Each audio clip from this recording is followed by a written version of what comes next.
আমরা এই বান্দেপাড়াবাসী হিন্দু সম্প্রদায়ের সবাই মিলে এই 400 হিন্দু সম্প্রদায় বিএনপিতে যোগদান করলাম। আমাদের নেতা জনাব তারেক রহমান সাহেবকে আমরা বাংলাদেশের প্রধানমন্ত্রী হিসেবে দেখতে চাই। বিএনপি বাংলাদেশের নিরাপত্তা দেওয়ার মতো একমাত্র দল।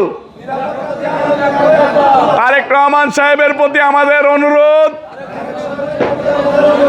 আমাদের এই মাগুরাবাসীকে, এই বান্দেপাড়াবাসীকে আপনি দেখে রাখবেন। আমরা এই গ্রামবাসী সকলে মিলে ঐক্যবদ্ধ হয়ে ধানের শীষে ভোট দিয়ে জয়যুক্ত করব।